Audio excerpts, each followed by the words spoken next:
Turning now to Money Watch, we're talking about the so-called sandwich generation. Sounds like a good thing if you've heard of it. It's not a good thing. It's a group of people who are caring for both their children and their aging parents at the same time, or other aging family members.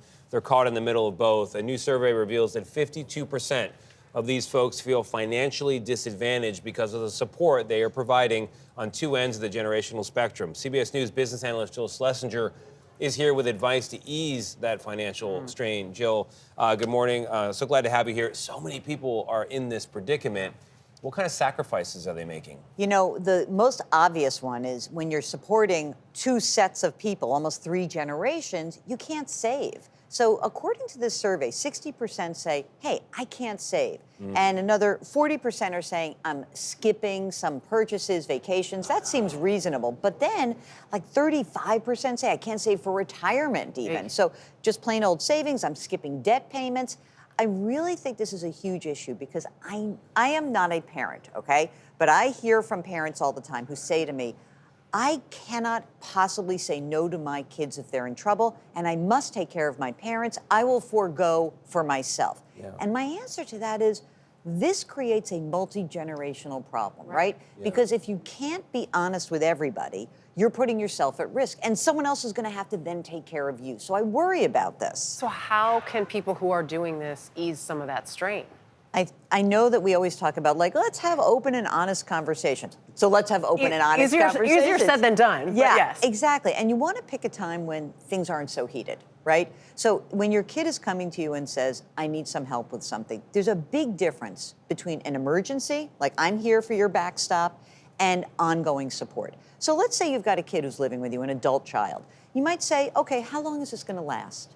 And let's create a plan so we can get you out of this. Are you going to help pay in some of the utilities? Inflation is kind of hurting us. What can you do? With your older parents, it's incredibly important to say, I love you. I am not being nosy. We need to have a game plan for what happens next. I think especially if you have an older generation moving in with you, you need to talk to your siblings. And there may need to be some adjustments. You may say to your siblings, like, hey, I'm taking on this financial burden. What can you do to help out? Family has to talk. Yeah, for the people who, I know retirement savings is so important, for the big chunk of people who feel like they can't put money aside, they don't have enough of it, how would you advise them to prioritize to get it into retirement? I want you to think of it this way. When I don't take care of myself, when I don't put money away for retirement, I potentially am pushing the burden down a generation. You think you're helping them now, and you might.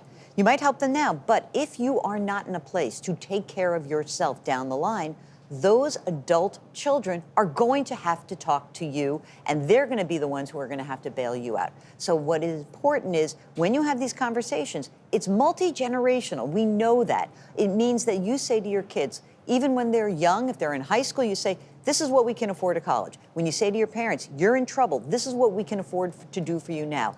We want to smooth it over and make it better for everyone. Yeah. But at the end of the day, it's almost like a generational plan that helps everyone get as close to their goals as possible.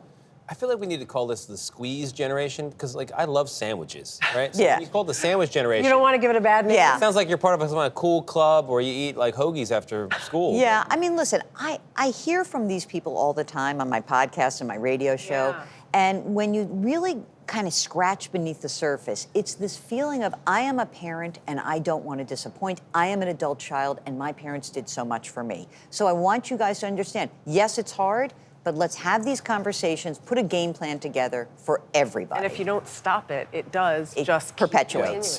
It gets passed on. Yeah. Exactly. Jill, thank you very much. Sure. Appreciate it. If you have a money-related question that Jill may be able to answer, you can send her an email to askjill@cbs.com, and she might bring it up in an upcoming segment. She can answer all questions. That I know.